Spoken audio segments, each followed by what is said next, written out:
Hey, welcome to The Explainer. Today, we're going to take a journey into this hidden world that's all around us, behind our walls, under our floors. Yeah, I'm talking about plumbing. And by looking at just one town, we're going to uncover some truths that apply to pretty much every single home out there. It's fascinating stuff. Let's dive right in. So let me just start by asking you a question.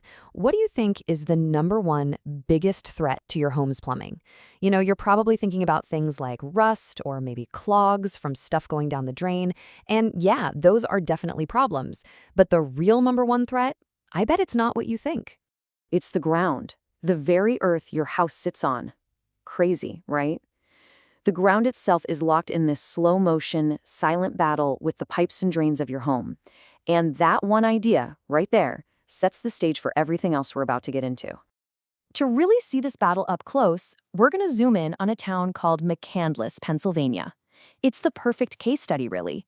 It shows us exactly how the local ground and the weather team up to become these hidden enemies, waging a quiet war against your plumbing. Okay, so hidden enemy number one.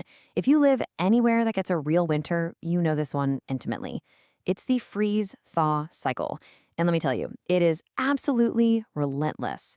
It puts a ton of stress on your entire home, but especially the parts buried underground. So how does this work? Well, it's pretty simple physics, actually. When the water in the soil freezes, it expands with incredible force. Then it thaws and everything contracts. Now imagine that happening over and over all winter long. That constant flexing and heaving pushes and pulls on your buried pipes, slowly weakening them.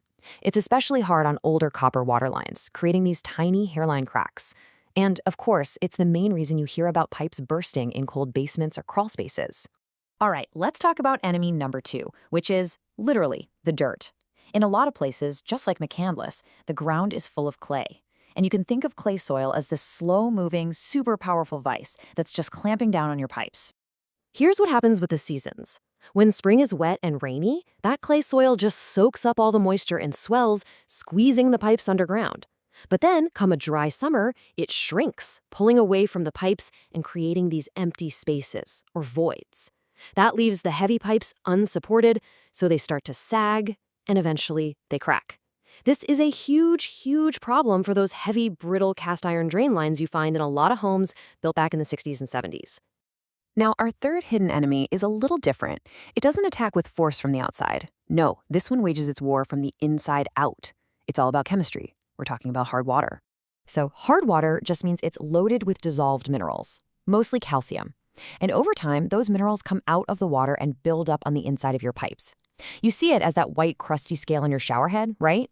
But the real damage, the stuff you can't see, is happening inside your water heater.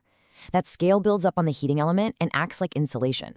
That means your water heater has to work way, way harder just to heat the water, which tanks its efficiency and seriously shortens the life of the unit. So you've got these invisible forces constantly at work. The question is, how do you know if they're actually winning the fight? Well, the good news is your house gives you clues. You just have to learn how to spot them. And here are the big ones. That gurgling sound your toilet makes, that's not just a weird quirk. It could signal a problem with the vent system or a clog that's forming. A sink that's draining slowly, a random wet patch in your yard, your water bills suddenly shooting up. These are not just little annoyances. They are symptoms. They're your home's early warning system screaming that one of those hidden enemies is causing trouble. Okay, so you've spotted the signs. That silent war we've been talking about, it's not so silent anymore. So what do? What happens next? And that brings us right to the professional repair process. I know, calling a plumber can feel super stressful, but a really good process is actually designed to take the mystery out of it, to make it clear and predictable when you're already feeling stressed out. And really, it just boils down to these 4 logical steps. First, you make the call. Then, the pro comes out and figures out what's really going on. And here's the key part. They explain the solution and the cost, and they get your approval before a single wrench is turned. After that, they do the repair and make sure it's working perfectly. And last but not least, a true professional cleans up after themselves. It should be simple and predictable, every time. Now, this is a really important point, how professionals charge. With an upfront, flat-rate price, you know the exact total cost before the work even starts. No guesswork, no watching the clock, no nasty surprises. That is totally different from getting an hourly rate, where the meter is always running and the final bill is basically a mystery until the job is done. That uncertainty is a huge source of anxiety, and flat-rate pricing just eliminates it. So why is getting a pro so important? Because what they do isn't just about twisting pipes together. It's about this deep knowledge of the science and the safety rules that make the whole system work. It's about knowing the plumber's code. Want a little peek behind the curtain? Let's talk about the 135 rule. This isn't just some random number. The plumbing code says that the little pea-shaped pipe under your sink, that's the trap, has to be within 135 inches of a vent pipe. Why? Because if it's too far away, the suction from water rushing down the drain can literally siphon all the water out of that trap, and that water is the only thing forming a seal to keep dangerous and smelly sewer gas from coming up into your house. Here's another one for you. 1/8 of an inch per foot. What's that about? Well, that is the absolute minimum slope or fall for a 4-inch sewer line. It's this super precise calculation. Any flatter and waste won't flow away. But if you make it too steep, the water runs away too fast and leaves the solids behind. It has to be just right, using gravity perfectly. It's a science. And this is really the whole point of why these codes and permits matter so much. It all comes down to one thing: protecting public health. They make sure the clean water coming in is safe and the wastewater going out is handled properly. Licensed plumbers are trained and tested on all of this stuff. And getting a permit means a third-party inspector comes out to double-check the work. If you try to skip all that, it can come back to bite you big time when you try to sell your house, or even worse, if you need to file an insurance claim.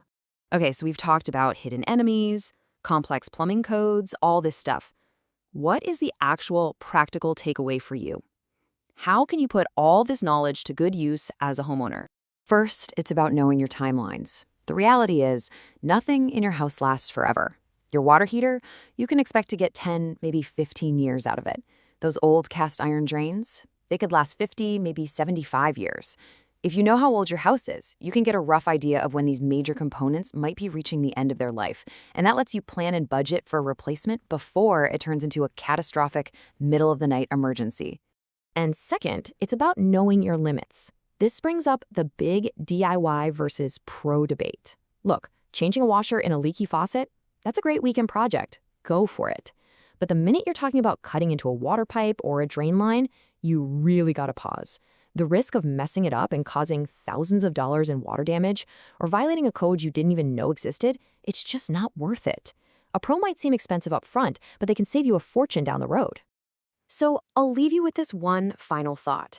After all of this talk about shifting ground, hard water, and gurgling drains, the most important thing you can do is just listen.